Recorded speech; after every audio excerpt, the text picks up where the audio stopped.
Hello दोस्तों, स्वागत है आपका 369 क्वांटम में। और आज हम लोग बात करेंगे कि जो पूर्व जन्म के फल हम लोग इस जन्म में भोगते हैं। तो कई सारे लोग ये सोचते हैं कि ये सब जो हमारे साथ अभी हो रहा है इस जन्म में, ये हमारे कहीं पुराने जन्मों का फल हमें मिल रहा है। चाहे अच्छा फल मिल रहा हो, चाहे बुरा फल मिल रहा हो। और कई सारे लोग ऐसे में काम धाम सब करना छोड़ देते हैं। वो सोचते हैं कि सब प्रभु की कृपा से हो रहा है, अच्छा बुरा जो हो रहा है इसको भोगना है हमने। तो वो हाथ पांव छोड़ देते हैं और भगवान भगवान करते रहते हैं 24 घंटे। तो आज हम लोग इसी के बारे में बात करेंगे, क्योंकि बहुत महत्वपूर्ण है, समझने लायक कॉन्सेप्ट है कि क्या इस जन्म में जो चीज़ें हमारी हो रही हैं, इस भाग्य को बदला जा सकता है। क्या जो कुछ लिखा हुआ है हमारे प्रारब्ध में कि ऐसा होना है, उसको बदला जा सकता है। अगर बदला जा सकता है तो कैसे बदला जा सकता है। तो इसके बारे में आज हम लोग बात करेंगे। और इसी के साथ साथ बहुत सारे इसके अंदर कॉन्सेप्ट है, क्योंकि ये छोटा टॉपिक नहीं है, ये बहुत बड़ा टॉपिक है। तो जितनी भी चीज़ें इसके अंतर्गत आएंगी वो हम लोग बात करेंगे। और जिस बेसिस पे मैं आपको ये बातें बता रहा हूँ वो है योग वशिष्ठ। जब भगवान श्री राम जी को वैराग्य आया था तो उन्होंने बहुत सारे तरह तरह के सवाल पूछे थे, क्योंकि उनको वैराग्य आ गया और उनको किसी भी चीज़, कोई भी चीज़ इस दुनिया की अच्छी लग नहीं रही थी। उनको लग रहा था ये क्या है क्या नहीं है। तो बहुत तरह के प्रश्न थे उनके। उसी में से जब उनको वशिष्ठ जी अपना ज्ञान देते हैं तो वह तब उस जगह पे वो उनको कुछ बातें बताते हैं, जिसमें से ये प्रसंग आता है प्रारब्ध का। जो दैव हम मान के बैठे हुए हैं, जो हम आज सोचते हैं कि ये भगवान है, भगवानों को पूजा पाठ कर लो और ये सब हो जाएगा, तो उसके बारे में भी इसमें बात आएगी। तो सबसे पहली बात, मैं योग वशिष्ठ की ही बातों को बताऊंगा आपको, पर हो सकता है कि वो चीज़ प्योरली कई सारे लोग एब्जॉर्ब ना कर सकें। तो थोड़ा सा मैं स्टार्टिंग में एक सरल शब्दों में बताता हूँ, फिर उसके बाद हम योग वशिष्ठ में जो लिखा गया है उसको बोलेंगे, फिर उसके बाद हम उसके बारे में और समझेंगे लास्ट में थोड़ा बहुत जो समय मिलेगा। तो सबसे पहली बात यह है कि जब हम लोग ये सोचते हैं कि इस जन्म में जो हमारे साथ हो रहा है वो पुराने जन्मों का है, तो ये बात कहीं ना कहीं सत्य तो है कि कुछ कर्म ऐसे हुए हैं पुराने समय में जिनका फल हम इस समय पे भी भोग रहे हैं। अच्छे कुछ कर्म हमारे ऐसे हैं जो ब्याज बन के हमको यहाँ पर अभी भी मिल रहा है, ठीक है। और वैसे ही कुछ बुरे कर्म में ऐसे हैं जो उस जन्म में हमसे प्रायश्चित नहीं हो पाए उन बुरे कर्मों के, और वो ज़्यादा मात्रा में बढ़ गए, तो इस जन्म में हमें कहीं ना कहीं वो देखने को मिल रहे हैं। तो लोग जो ये समझ के बैठे हैं कि ये सब प्रभु की कृपा से हो रहा है, सब भगवान कर रहे हैं, ये सब कुछ करवा रहे हैं हमसे, गलत भी वही करवा रहे हैं, अच्छा भी वही कर रहे हैं। तो जो ये समझ के बैठे हैं, लेकिन ये एक भूल है। ये वाली बात जो आप समझ के बैठे हो कि ये भगवान करा रहा है, ये भगवान है, तो ये नहीं है भगवान। ये जो भगवान हमने बनाए हुए हैं ये हमारे कर्मों के फल ही भगवान है। इसको आप समझो। पहली चीज़, वो हमारे कर्मों के जो फल हैं यही भगवान है। जब आप पूजा करते हो कि हाँ मेरा ये हो जाए, मेरा वो हो जाए, पूजा करने का मतलब कि खाली ऐसी मंदिर में जाके कर दिया, कोई पुरुषार्थ नहीं किया। पुरुषार्थ एक अलग चीज़ होती है। पुरुषार्थ का मतलब प्रयत्न करना, किसी चीज़ को पाने के लिए उसके पीछे जाना, दौड़ना, ठीक है, ये एक पुरुषार्थ है। लेकिन कुछ ऐसा काम जो बिना पुरुषार्थ के आप सोच लो और सोचो कि ऐसा हो जाए प्रभु, तो ऐसा नहीं होने वाला। ये आपका भ्रम है, पहली बात। दूसरी बात कि क्या इस जन्म के भाग्य को बदला जा सकता है। अगर हमसे कुछ ज़्यादा बुरा काम हो चुका है या हो गया, उसका फल हमने उस जन्म में भी थोड़ा बहुत भोगा, मगर उतना नहीं, क्योंकि उस जन्म में हमारा उस जन्म का कर्म हमारे ऊपर हावी था। वैसे ही इस जन्म में हमारा ये वाला कर्म जो हम करेंगे इस जन्म का, वो प्रबल रहेगा। और पास्ट के जो हैं वो खाली एक तरीके से इन्फ्लुएंस करते हैं चीज़ों को, ऐसी परिस्थितियाँ बनाते हैं। तो बदला जा सकता है कि नहीं बदला जा सकता, तो इसका आंसर है बिल्कुल बदला जा सकता है। क्योंकि जो भी आपके पूर्व कर्म होंगे उनके फल जो इस जन्म में मिलने वाले होंगे उनको भी बदला जा सकता है। इस जन्म के कर्म जो होंगे हमारे, वो हमेशा प्रबल रहते हैं पुराने जन्मों से। आने वाले समय पे, आने वाले जन्मों में जो आप कर्म करोगे वो इस जन्म से ज़्यादा प्रबल रहेगा, उसका महत्व ज़्यादा रहेगा। तो इस समय पे जो इस जन्म में आप प्रयत्न करोगे, उससे आप अपने जो लिखी हुई चीज़ें हैं, जो होने वाली चीज़ें हैं, उनको भी बदला जा सकता है। ये एक नया चैप्टर है, यहाँ एक नई कहानी आप लिख रहे हैं। और इस जन्म में जो चीज़ें आप करोगे, जो अच्छे पुरुषार्थ आप करोगे, उनके फल कुछ इस तरह से आपको मिलेंगे कि वो फल आपको यहाँ तो चलो मिलेंगे ही मिलेंगे, मगर पुराने फलों को के ऊपर भी भारी पड़ जाएंगे। पुराने कर्मों के जो आपको प्रारब्ध में जो लिखा हुआ है, या तो जो आप समझ रहे हैं कि प्रारब्ध होना होगा ऐसा, तो उसको भी वो बदल सकते हैं।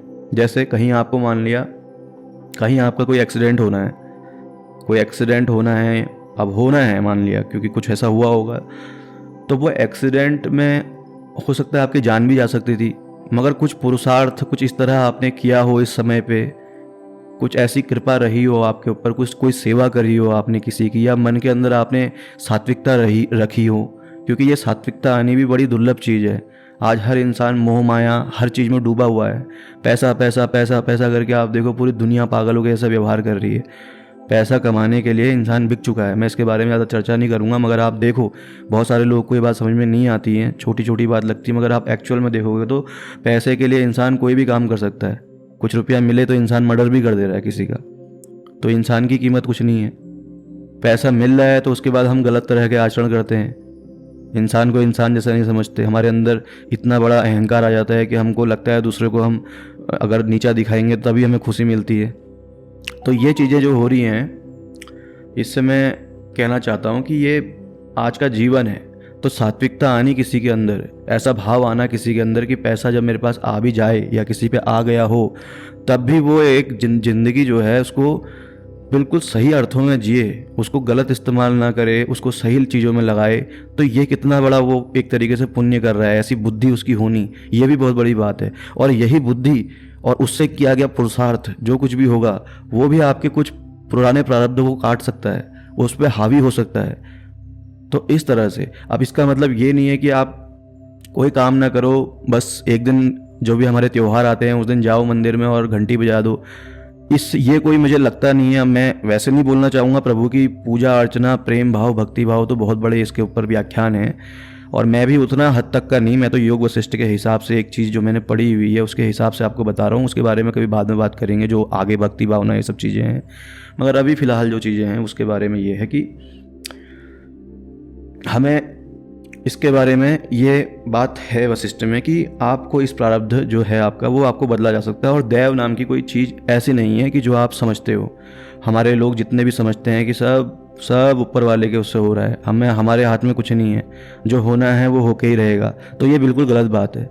ये लिखा गया है, ये बोला गया है इतने बड़े विद्वानों के द्वारा, जिनने इतनी बड़ी बातें लिखी हुई हैं, उनने बोला है कि ये प्रारब्ध का फल जो आपको लिखा हुआ है वही मिलना दैव कहलाता है। आप पूजा करते हैं तो आपको कहीं लगता हुआ मैंने पूजा कर ली तो हाँ मेरी नौकरी लग गई। तुमने प्रयास किया उस नौकरी के लिए। अगर तुम प्रयास करो ही मत, तुम मेरे को बताओ फिर तुम एकदम से सरकारी नौकरी तुम्हारी लग जाए।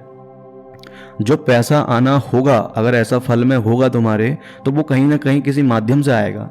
मगर अगर आप जैसे सरकारी नौकरी की तैयारी कर रहे हो तो ऐसा नहीं हो सकता कि आप जंगल में जोगी वस्त्र धारण करके बैठे हो और एकदम से आपके पास लेटर आए कि आपको हम अपने सरकारी नौकरी दे रहे हैं या कुछ कर रहे हैं।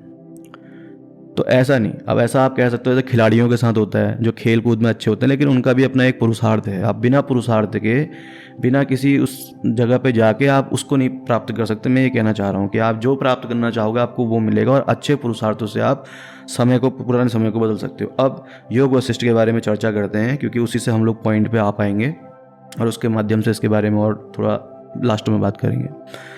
तो योग वशिष्ठ में श्री वशिष्ठ जी कहते हैं, रघुनंदन, जैसे नीले पीले आदि भिन्न भिन्न रंगों की अभिव्यक्ति में प्रकाश ही मुख्य कारण है, उसी प्रकार शास्त्र के अनुसार मन, वाणी और शरीर द्वारा व्यवहार करने वाले अधिकारी पुरुषों के समस्त पुरुषार्थों की सिद्धि में उत्साह पूर्वक प्रवृत्ति ही प्रधान साधन है।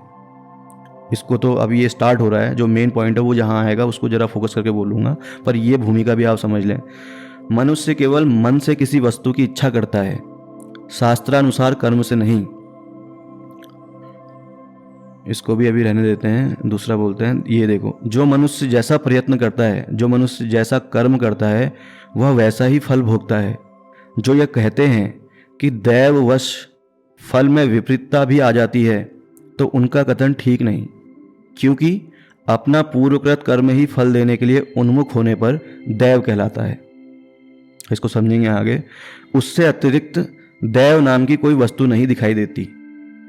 पुरुषार्थ दो प्रकार का है, एक शास्त्रों के अनुसार जो पुरुषार्थ किया जाए पुण्य कर्म, और दूसरा शास्त्र विरुद्ध जो हम काम करते हैं जैसे पाप कर्म, जो भी पाप कर्म आप कर रहे हैं। इन दोनों में जो शास्त्र विरुद्ध पुरुषार्थ है वह अनर्थ का कारण होता है, और शास्त्रों के अनुसार जो पौरुष परमार्थ वस्तु की प्राप्ति में कारण है। इसको आप समझ में नहीं आया होगा, लेकिन इसको रहने देते हैं। जो मेन पॉइंट है यहाँ पर को वो ये लिखा हुआ है जो मैं अभी बताया था कि जो मनुष्य जैसा कर्म करता है वैसा ही फल भोगता है। जो यह कहते हैं कि दैववश फल में विपरीतता भी आ जाती है, फल जो मिला वो कुछ और मिल गया या फिर वैसा नहीं मिल पाया, तो उनका कथन ठीक नहीं, क्योंकि अपना पूर्वकृत कर्म ही फल देने के लिए उन्मुख होने पर दैव कहलाता है। जो हमारे पूर्व में किए गए कर्म हैं उनका जब फल हमें मिलेगा वही अपने समय आने पर दैव कहलाता है। इसके अतिरिक्त तो दैव नाम की कोई वस्तु नहीं है। ठीक है, इसको समझना। इसके आगे कुछ और समझते हैं।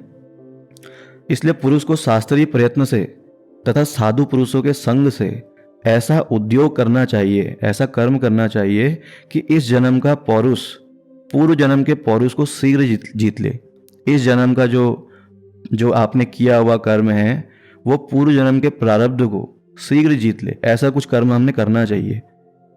अपने उत्तम पुरुषार्थ का आश्रय लेकर दांतों से दांतों को पीसते हुए, यानी कि तत्परता पूर्वक प्रयत्न में लगे हुए पुरुष को अपने शुभ पौरुष के द्वारा विघन करने के लिए उद्यत पूर्व जन्म के अशुभ पौरुष को जीत लेना चाहिए। यहाँ पर यही बात हो रही है कि जो हम इस जन्म में कुछ ऐसे कर्म करें, ऐसे कुछ पुरुषार्थ करें कि जो पूर्व जन्म का हमको मिलने वाली चीज़ें हैं, जो अनिष्ट चीज़ें हैं, जो बुरी चीज़ें हैं, जो बुरी चीज़ों का फल हमें मिलने वाला है, उसको भी हम इस जन्म के पौरुष से जीत लें, ख़त्म कर दें उनको, और इस जन्म का कर्म हम पे भारी पड़ जाए। बहुत गहरी बातें हैं। यह पूर्व जन्म का पुरुषार्थ मुझे प्रेरित करके विशेष परिस्थिति में डाल देता है। कुछ पूर्व जन्म का जो कर्म हम किया गया है हमसे, वो प्रारब्ध मुझे प्रेरित करके विशेष परिस्थिति में डाल देता है। ऐसी परिस्थितियां बन जाती हैं हमारे सामने, वो पूर्व जन्म की वजह से हो रहा है। इस प्रकार की बुद्धि को बलपूर्वक कुचल डालना चाहिए। जब इस तरह का कोई परिस्थितियां बने तो उसको बलपूर्वक कुचल डालना चाहिए। अब जैसे परिस्थिति क्या बनी है समझ में आ रहा होगा सभी लोगों को, मगर फिर भी मैं समझाता हूँ। कुछ बेसिक चीज़ें हैं कि जैसे कभी ऐसी परिस्थिति बन गई कि आप लोग अड्डे में बैठे हैं, कहीं शराब पी रहे हैं या कुछ कर रहे हैं, कुछ और काम कर रहे हैं, या कोई एडवेंचरस स्पोर्ट्स में आप कर रहे हैं, तो वहाँ पर वो कुछ परिस्थितियाँ बनी हुई हैं जहाँ पर को आपका कुछ हो सकता है, मैटर गड़बड़ा भी सकता है।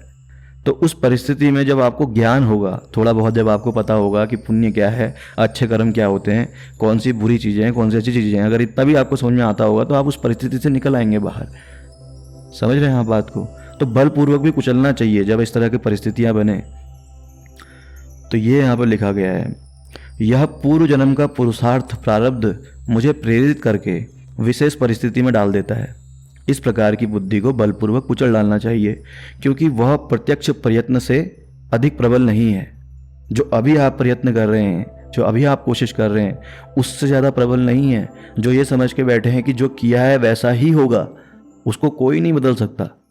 अब लिखा है हमारा एक्सीडेंट होना तो होगा ही होगा, इसको कोई नहीं बदल सकता। तो भैया जरूरी थोड़ा है फिर 90 की स्पीड में चलो, 100 की स्पीड में चलो, 150 की स्पीड में चलो। जब चलोगे तो रिस्क तो खतरा बना ही दिया तुमने। अब थोड़ी गाड़ी हल्की कर लोगे 30, 40, 50 की स्पीड में, 40 की स्पीड में, तो होने वाली चीज़ें भी कुछ उस हद तक नहीं होंगी। होने वाला तो जो होगा अगर मान लेते हैं तो ये तो अपना पुरुषार्थ है ना। तो यहाँ पर ये बात का इन लोगों ने एक तरीके से लिखा गया कि प्रत्यक्ष प्रयत्न जो है उससे ज़्यादा प्रबल नहीं है। प्रारब्ध जो पुराना कर्म है वो इससे ज़्यादा महत्वपूर्ण नहीं है। उसका फल मिलना है लेकिन इससे दबा सकते हो आप। तब तक प्रयत्न पूर्वक उत्तम पुरुषार्थ के लिए सचेष्ट रहना चाहिए जब तक कि पूर्व जन्म का अशुभ पौरुष स्वयं पूर्णतः शांत न हो जाए। अर्थात जब तक पहले जन्मों का किया हुआ अशुभ कर्म समूल नष्ट न हो जाए तब तक तत्परता से उत्साहपूर्वक साधन करते रहना चाहिए। ठीक है, अभी आप लोग को समझ में ये तो आ गया होगा कि हाँ इसको बदला जा सकता है कुछ कर्मों के द्वारा। आपको कर्म कौन से हैं, पुरुषार्थ कौन से हैं, ये भी थोड़ा थोड़ा समझ में आ रहा होगा। तो इसके बारे में अभी और समझ में आएगा। जैसे इसमें लिखा है कि जैसे अपने कल जो आपने की हुई चीजें थी, कुछ ऐसा गलत हो गया आपसे, उसका प्रायश्चित कर लेने पर नाश हो जाता है। ठीक है, कल द्वारा घटित हुए दोष का प्रायश्चित कर लेने पर नाश हो जाता है। उसी प्रकार इस जन्म के गुणों से, शुभ पौरुष से, अच्छे पुरुषार्थ से पूर्व जन्म का दोष, जो पूर्व जन्म का अशुभ पौरुष है, वह अवश्य नष्ट हो जाता है।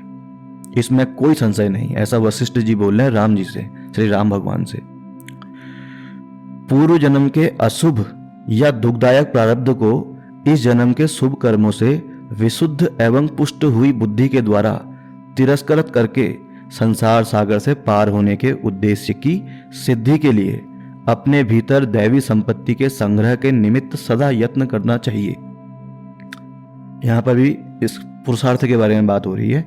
उद्योग शून्य आलसी मनुष्य गधों के समान गए बीते हैं। अगर आप आलसी हैं, कोई काम नहीं कर रहे हैं, तो आप गधों के समान जीवन जी रहे हैं। अतः स्वयं भी उद्योग छोड़कर उन्हीं की श्रेणी या तुलना में नहीं जाना चाहिए। शास्त्र के अनुसार किया हुआ उद्योग इहलोक और परलोक दोनों की सिद्धि में कारण है। अगर आप शास्त्रों के द्वारा, अब देखो शास्त्रों में तो बहुत सारी बातें लिखी हुई हैं, ये भी एक क्वेश्चनेबल, वैसे क्वेश्चनेबल नहीं है, जो भी अच्छी बातें कहीं लिखी गई हों तो उनमें तो कोई शक शोभा नहीं है, पर बहुत सारी चीज़ें जैसे आप देखते हो ना, इतना कर पाना आज के समय में पॉसिबल तो नहीं लगता है मेरे को। मतलब करने वाले तो करते हैं, मगर ऐसा देखा जाए तो मैं इस बारे में टिप्पणी नहीं करना चाहता। मैं तो एक ह्यूमन बेसिक इंसान जो आज के समाज में जी रहा है, कलयुग के इस समय पे जी रहा है, जहाँ नेट अवेलेबल है, बहुत सारी चीज़ें अवेलेबल हैं और इंसान से वो पुरुषार्थ उस हद तक नहीं हो सकते। उस हिसाब से मैं इस चीज़ को थोड़ा सा वो करता हूँ, मतलब जो मैं समझ गए होगा ना क्या कहना चाह रहा हूँ। मैं कह रहा हूँ कि शास्त्रों के अनुसार कर्म, मगर हम बेसिक कर्म भी अगर अच्छे करें, बेसिक कर्म का मतलब है किसी का दिल न दुखाएं, ठीक है। जहाँ मौका मिले, अगर हमें ज़्यादा धन प्राप्त हो चुका है, हो गया किसी भी वजह से, तो उस धन की हम अच्छे जगहों में अगर उसको लगाएं। अच्छे का मतलब कि अगर हमारे तो देखो बच्चों ने पढ़ाई करेंगे, हमारे बच्चे, अगर हमको इतना पैसा आ गया, मगर आप देख रहे हो किसी के पास दबा के पैसा है, तो उसको उसका कुछ ना कुछ तो करना चाहिए ना। अगर उसी से वो अपने पास एक ज़मीन है, फिर 4 ज़मीन और जोड़े, फिर ये बोले कि मेरे बच्चों के बच्चे भी खाएंगे, उनके लिए भी और इकट्ठा कर लूँ, तो आपने कभी उनके बारे में तो सोचा ही नहीं। जो बेचारा एक कंबल में एक बार का खाना खा रहा है, बेचारे को खाने भी नहीं मिल रहा, पर क्या पता उस बच्चे के अंदर भी एक आकांक्षा हो कि मेरी भी पढ़ाई लिखाई होती तो मैं भी कुछ करता। अगर कोई बच्चा ऐसा सोचता है तो उसके लिए तो आप मदद कर सकते हैं। अगर कोई किसी ने सोच ही लिया, किसी बच्चे ने, कि नहीं नहीं मेरे को करना ही नहीं है, मैं तो जाके चरस वरस गांजा फूकूंगा जैसे और बच्चे फूकते हैं और फ्री में मुझे खाना मिल जाएगा, तो मैं इन लोगों की बातें नहीं कर रहा। मगर संसार में कई सारे ऐसे लोग हैं जो दुखों में हैं और उस दुख में उनको ज्ञान मिलता है हमेशा, और उस दुख में अगर आपने उनकी कहीं से कोई सेवा कर दी, तो ये सेवा किस तरह की है कि इसमें ऐसा कुछ फल मिलते हैं कि जो आप, जिसका अनुभव आप करोगे तो ही पता चल पाएगा। मतलब ये नहीं है कि ज़बरदस्ती किसी की सेवा करने बैठना है, आपको सारे दुखियारों को ढूंढना है। कई सारे लोग आपको बेवकूफ़ भी बनाएंगे इस बात पे, पर जहाँ जहाँ हो सके आप कर सकते हैं। जैसे कभी आपने रामचरितमानस का पाठ किया या कुछ और किया कार्य, तो वहाँ भंडारा करवा दिया, जो गरीब लोग हैं उनको कुछ सेवा कर दी। कहीं किसी बच्चों के लिए, जो बच्चे आर्थिक रूप से असक्षम हैं आगे पढ़ाई लिखाई के लिए, मगर उनके अंदर चाहना है कि हम भी डॉक्टर MBBS बनते या कुछ बनते, तो थोड़ा बहुत जो आपसे हो सकता हो, 10,000 20,000 पढ़ाई लिखाई के लिए, उनकी कॉपी किताबों के लिए किताब खरीद सकें, तो ऐसे अगर कुछ लोग सेवा भाव कर सके तो ये भी कितनी अच्छी चीज़ है कि एक बच्चा उस श्रेणी तक पहुंच जाए। अब समझ रहे हो ना आप, पर ये भी बहुत बड़ी बात है। मैं इनके बारे में ज़्यादा अभी बात नहीं करता हूँ, ठीक है, क्योंकि वहाँ जाके भी अगर वो बच्चा फिर बाद में उसका मन यही लोभ मोह इनमें लग जाए, तो फिर तुम्हारे भी कर्म किस कर्म के रहे। पर ये होता है कि हाँ, जिस समय में जिसको ज़रूरत है वहाँ पर मदद कर दी जाए, तो कहीं ना कहीं उसका भी फल आपको मिलता है। तो ये क्या चीज़ है, देखो कि पूर्व जन्म के अशुभ या दुखदायक प्रारब्ध को इस जन्म के शुभ कर्मों से विशुद्ध एवं पुष्ट हुई बुद्धि के द्वारा तिरस्कृत करके संसार सागर से पार होने के उद्देश्य की सिद्धि के लिए अपने भीतर दैवी संपत्ति संग्रह के निमित्त सदा यत्न करना चाहिए। उद्योग शून्य, ये तो हमने बता दिया, उद्योग शून्य मनुष्य गधों के समान गए बीते हैं। अतः स्वयं भी उद्योग छोड़कर उन्हीं की श्रेणी या तुलना में नहीं जाना चाहिए। शास्त्र के अनुसार किया हुआ उद्योग इहलोक परलोक दोनों में सिद्धि का कारण है। मनुष्य को पुरुषार्थ रूपी प्रयत्न का आश्रय लेकर इस संसार रूपी गड्ढे से स्वयं बलपूर्वक निकल जाना चाहिए। अपने शरीर को प्रतिदिन नाश होता हुआ समझें, पशुओं के समान आचरण का त्याग करें और सत्पुरुषों के योग्य आचार व्यवहार का आश्रय लें। यहाँ पर को थोड़ा सा मैं आगे बढ़ता हूँ, क्योंकि ये बातें जो हैं ये हमारे टॉपिक को अभी उतना वो नहीं कर रही है। कुछ गूढ़ बातें जो हैं मैं आगे आपको बताता हूँ इसकी। यहाँ पर से ये देखो, श्री वाल्मीकि जी कहते हैं, भरद्वाज मुनिवर वशिष्ठ जी के इस प्रकार प्रवचन करने पर वह दिन व्यतीत हो गया। अगले दिन श्री वशिष्ठ जी कहते हैं, श्री राम, पूर्व जन्म के पौरुष से भिन्न दैव कोई वस्तु नहीं है। पूर्व जन्म के पौरुष से भिन्न दैव कोई वस्तु नहीं है। अब ये दैव क्या है? दैव समझ में आ ही रहा होगा। देव देवी देवता, हमारे यहाँ जितनी चीज़ें हैं सब ये कर रहे हैं कि ये चीज़ हो जाए, वो हो जाए, इसके लिए कहीं पहले तो बलियाँ देते थे, फिर कभी कुछ करने लग गए, कहीं कुछ करने लग गए। पर जो चीज़ें प्रारब्ध हैं पूर्व जन्म के, उससे भिन्न आप कह रहे हैं कि वो दैव नाम की कोई वस्तु नहीं है। पूर्व जन्मों का पुरुषार्थ ही दैव है। पूर्व जन्मों का जो पुरुषार्थ है वही दैव है। इसलिए मैं दैव के अधीन हूँ, कर्म करने में स्वतंत्र नहीं हूँ। ऐसे तो बोलते हैं हम लोग, अरे ये सब भगवान की है यार, हम क्या कर सकते हैं, पत्ता नहीं हिलता उनकी मर्जी के बिना, हमारी क्या मजाल, हम कोई काम कर ले। अरे काम तो करो, अच्छा काम करोगे तो अच्छा दिखाई देगा, बुरा करोगे तो बुरा दिखाई देगा। जितने ये आतंकवादी हैं, इनको इतनी स्वतंत्रता क्यों मिली हुई है कि आतंक फैलाने में लगे हुए हैं? कर्म ही तो कर रहे हैं वो लोग। जो जैसा कर्म कर रहा है वैसा रिजल्ट मिल ही रहा है कहीं ना कहीं। उसको वो कर्म करना है तो उसका फल भी उसको मिलेगा। तो उसको भी आउटपुट दिखाई दे रहा है कुछ ना कुछ समाज में, जिसके लिए उसने आतंक कर रखा है। पर बाद में उनकी क्या स्थिति होगी वो फिर आने वाले समय की बातें हैं, वो भी इसमें लिखी हुई हैं। पर अभी फिलहाल समझने वाली बात है कि मैं दैव के अधीन हूँ, कर्म करने में स्वतंत्र नहीं हूँ। ऐसी बुद्धि या विचारधारा को सत्संग तथा सत्शास्त्र के अभ्यास द्वारा मन से दूर करके जीवात्मा का इस संसार सागर से बलपूर्वक उद्धार करें। ठीक है, ये इसमें लिखा गया है, ये बड़ी पॉइंट वाली बात है। ऐसी बुद्धि या विचारधारा को सत्संग तथा सत्शास्त्र के अभ्यास द्वारा मन से दूर करके जीवात्मा का इस संसार सागर से बलपूर्वक उद्धार करें। आलस्यवश सत्कर्म अथवा साधन कभी नहीं छोड़े।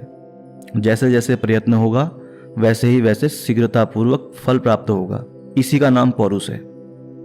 ठीक है, पूर्व जन्म के उस पौरुष को ही कोई दैव की संज्ञा देना चाहे तो दे सकता है।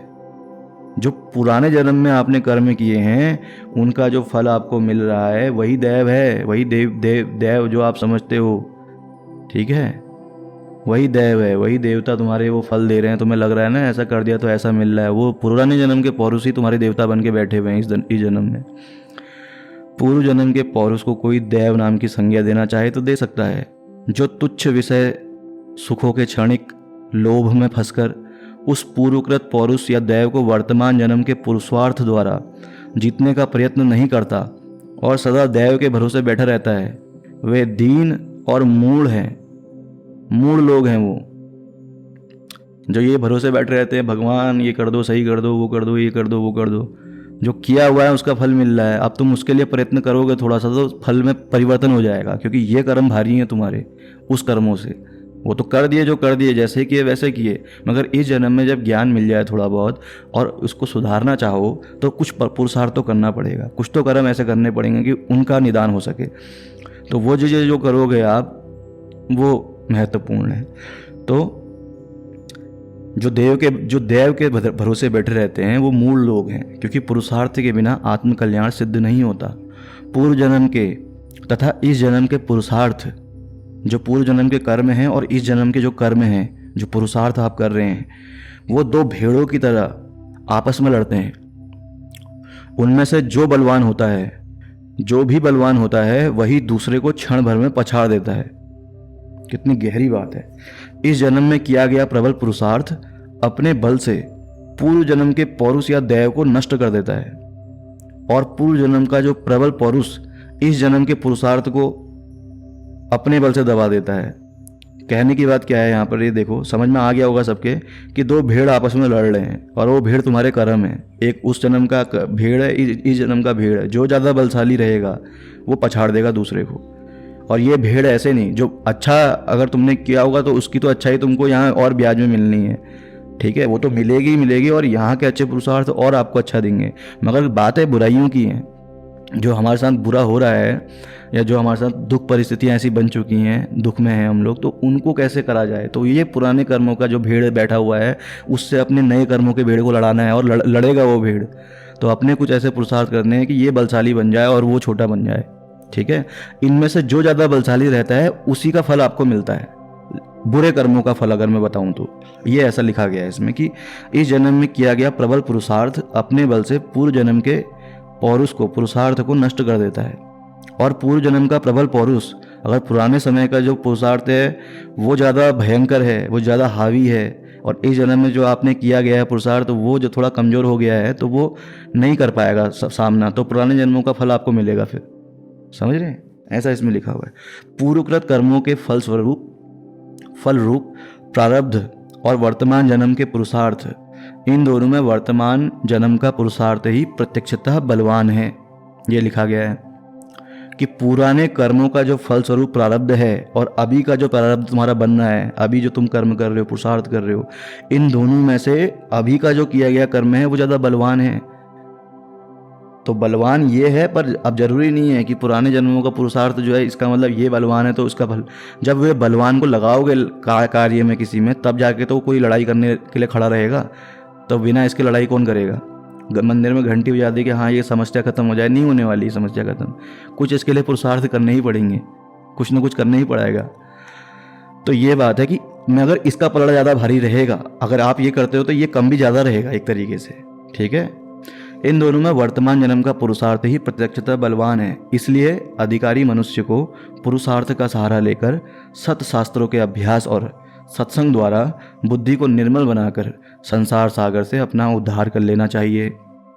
इस जन्म के और पूर्व जन्म के दोनों पुरुषार्थ पुरुष रूपी वन में उत्पन्न हुए फल देने वाले वृक्ष हैं।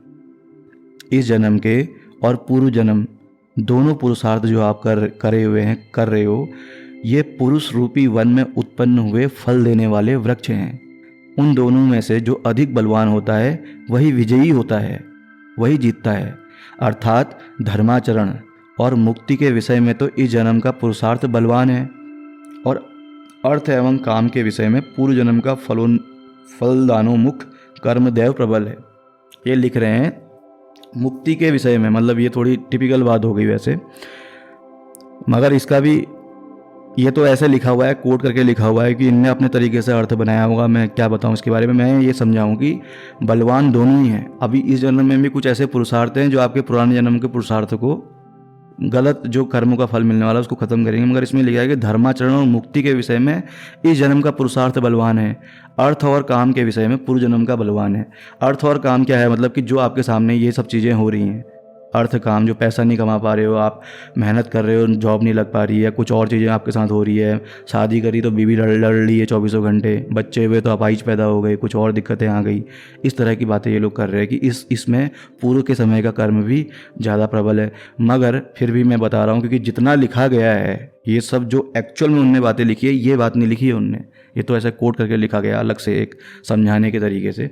मगर धर्म और काम के उसमें भी अगर तुम देखो, काम और अर्थ के विषय में भी, तो अपने अच्छे इस जन्म में पुरुषार्थों से हम कुछ चीज़ों को, जैसे एक भूला नहीं जाता, आप श्री कृष्ण के बारे में कोई कहानियाँ बता रहे थे, मुझे उस कहानी में तो ऐसा कोई भरोसा नहीं है, वैसे ऐसा कोई मेरा वो नहीं है, मगर मैं उसको बताना चाहता हूँ आप लोगों को। जैसे उसमें बताया कि जब प्रभु आपकी भक्ति से, आप अगर भक्त हैं, अच्छा स्वभाव है आपका, अच्छा खान पान है, किसी का बुरा नहीं करते, अच्छा कार्य कर रहे हैं, तो ऐसे में प्रभु आपकी भक्ति से प्रसन्न होते हैं। क्योंकि ऐसा इंसान इस कलयुग में होना तो बिरली बात है। कुछ आज के समय में कौन लोग मिल रहे हैं आपको? सब तो अपने अपने में बिजी हैं, किसी को पड़ी है। अपना चरित्र ही अच्छा बना ले कोई इंसान, वो भी बहुत डिफ़िकल्ट हो गया। तो ऐसे में अगर कोई इंसान ऐसा है, तो ऐसा बोलते हैं कि जैसे कृष्ण भगवान ने, कि उनका बहुत बड़ा कोई हादसा होने वाला था और उसको छोटे से हादसे में कन्वर्ट करके उसको बचा लिया। मतलब अपने भक्तों को भगवान जो हैं वो छोटी मोटी दुख दे देते हैं ताकि उनके बड़े जो दुख हैं वो ख़त्म हो जाए। जो लिखा है उनके भाग्य में होना है, अगर बीमार होना है, कुछ जैसे मान लिया टीबी होनी है, कैंसर होना है, तो कभी कभी छोटी सी बीमारी मिल जाती है और उससे भी वो चीज़ें ख़त्म हो जाती है। मगर वो भक्तों के लिए, या फिर जो एक्चुअल में जो अच्छे पुरुषार्थ कर रहे हैं, अच्छे कर्म कर रहे हैं इस धरती में, किसी को परेशान ना करना ना बेवजह, वो भी अच्छा कर्म ही है यार, मानो या ना मानो। अपना खाओ, अपना वो करो अपनी मेहनत से, और ऐसे कोसो मत किसी को भी। कर्म करते रहो, अच्छे कर्म करते रहो, किसी का दिल न दुखे आपकी वजह से। ये कर्म करना भी बहुत अच्छी बात है, ये भी पुरुषार्थ ही है। जो पुरुष उदार स्वभाव से युक्त एवं सत्कर्म के लिए प्रयत्न करने में कुशल हैं, सदाचार ही जिसका लीला विहार है, वह जगत के मोह रूपी फंदे से उसी प्रकार निकल जाता है जैसे शेर पिंजड़े से निकलता है। जो मनुष्य पुरुषार्थ या परम कल्याण के लिए प्रयत्न का त्याग करके मुझे तो कोई ऐसा करने के लिए प्रेरित कर रहा है, ऐसी अनर्थ कारिणी कुत्सित कल्पना में स्थित है, उसे दूसरे ही त्याग देना चाहिए, क्योंकि वह मनुष्यों में अधम है। जो ऐसा सोचे ना कि मुझे ऐसा करने के लिए कोई प्रेरित कर रहा है, ये सब दैव इच्छा से हो रहा है, तो ये लोग मूढ़ मनुष्य हैं। इनके पास कोई अकल नहीं है, कोई दिमाग नहीं है, ये सब भरोसे में बैठे हुए लोग हैं। ये इस जन्म में कर्म नहीं करना चाहते, ये सिर्फ भरोसे में ही बैठे रहना चाहते हैं। तो ऐसे लोग भी जो हैं, ये भी अधम लोग हैं, मनुष्यों में अधम हैं। संसार में सहस्त्रों व्यवहार हैं जो आते जाते रहते हैं, उनमें सुख और दुख बुद्धि का त्याग करके शास्त्र के अनुसार आचरण करना चाहिए। ठीक है, तो ये यहाँ पर कोई बातें कही गई है, तो ऐसी बातें यहाँ पर लिखी हुई हैं। अब इसमें से एक बात और मैं आप लोग को बता देता हूँ, बाकी तो फिर आत्मकल्याण और इस तरह की चीज़ें लिखी हुई हैं इसमें। जो हमारा टॉपिक था वो जो था उसके बारे में यही सब मूल इसमें है। तो ये योग वशिष्ठ में जो लिखा हुआ है वही मैंने पढ़ के आप लोगों को बताया, और जो मैंने बेसिक स्टार्टिंग में बताया, जो मैं बता रहा हूँ इसे बीच बीच में, ये मेरा अपना जो अर्थ है उसको सिंपल तरीके से समझाने की कोशिश कर रहा हूँ। तो समझ में आ ही गया होगा आपको। ये कर्मों के बारे में लिखा हुआ था कि इस जन्म में पुरुषार्थ का मतलब पुरुषार्थ। अब यहाँ पर एक चीज़ और लिखी हुई है जैसे इनने, कि जैसे पूर्व जन्म के किसी प्रतिबंधक कर्म के कारण किसी मनुष्य को पुत्र की प्राप्ति नहीं होने वाली है, कोई ऐसा कर्म हो गया है पुराने समय में कि उसको इस जन्म में पुत्र प्राप्ति नहीं होगी, परंतु यदि वह पुत्र प्राप्ति के लिए शास्त्रीय विधान के साथ पुत्रेष्टि यज्ञ अथवा उसी कोटि के दूसरे किसी सत्कर्म का अनुष्ठान करता है तो उसे पुत्र की प्राप्ति हो जाती है। ये अलग से लिखा हुआ है, ये जिस किताब जो योग वशिष्ठ का जिनने टीकाकरण किया होगा, गीता प्रेस या किसने, उनने लिखा हुआ है, ये सब अलग से लिखा हुआ है, इसमें कोई उल्लेख नहीं है। वशिष्ठ जी ने नहीं बोली ये बातें, तो उसे पुत्र प्राप्ति हो जाती है। ये समझाने के लिए बता रहे हैं कि क्या है कर्म, क्या है कर्म, जैसे ये बता रहे हैं। ठीक है, वैसे ही यहाँ पूर्व जन्म के प्रतिबंधक कर्म से इस जन्म का पुरुषार्थ अधिक बलवान होने के कारण नवीन प्रारब्ध का निर्माण करके विजयी हो जाता है।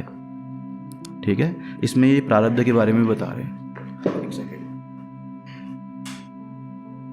तो दोस्तों यही था प्रारब्ध के बारे में, जो कई सारे आज के युवा वर्ग जो हैं या फिर कई सारे जो लोग हैं, तो शिक्षा के अभाव में, क्योंकि उन लोग कई सारे लोग तो पढ़ना भी नहीं जानते, दूसरों के मुंह से सुन लिया उसी चीज़ को फॉलो करते हैं। और जो कई सारे हमारे हिंदू धर्म में ही आप देखो तो कई सब तरह के आडंबर भी चलते हैं, है ना।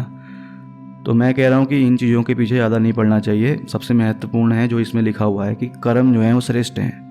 जो भी कर्म आप करोगे उसके फल उस तरीके से आपको मिलेंगे, मगर इसी धरती के अंदर कुछ अच्छे कर्म होते हैं, कुछ बुरे कर्म होते हैं। आपको भी खुद से चेष्टा करनी चाहिए इसे समझने की कि ये अच्छे कर्म, अच्छे पुरुषार्थ, शास्त्रों के हिसाब से जो पुरुषार्थ लिखे हुए हैं वो क्या हैं। क्योंकि शास्त्रों में ये नहीं है कि कहीं पे तुम यज्ञ ही करते रहो, ये करते रहो। शास्त्रों में बहुत सारी बातें लिखी हुई हैं, वो भी अपने में एक पुरुषार्थ है। शास्त्रों में लिखा गया है जैसे गौ सेवा करनी है या फिर कुछ भी। अब गौ सेवा में बोलूँगा नहीं कि ज़बरदस्ती गाय लेके आओगे फिर उसको सेवा कराओगे, ये नहीं बोल रहा मैं। अपना शरीर जो है वो भी तो एक जीव ही है ना, हम तो एक जीव हैं। तो हम भी अगर अच्छे आचरण रखें, हम भी अगर अच्छा अपने अंदर अच्छाई रखें, और डेली लाइफ में भी कई बार ऐसी परिस्थितियाँ आती हैं जहाँ पर हमें अच्छाई दिखाने का अवसर प्राप्त होता है ना। ऐसी परिस्थितियों में जब आप अपने को जीतते हो, अपने को अच्छाई की तरफ अग्रसर करते हो, तो वो भी अच्छे पुरुषार्थ आपके हैं। तो ये सब तरह की बातें हैं जो मैंने आज आप लोग को बताई। आशा करता हूँ ये चीज़ आप समझ गए होंगे। फिर किसी वीडियो में कुछ और हम डिस्कस करेंगे। तो आज के लिए इतना ही। Thank you so much. आपसे फिर मुलाकात होगी, तब तक के लिए अस्सलाम वालेकुम।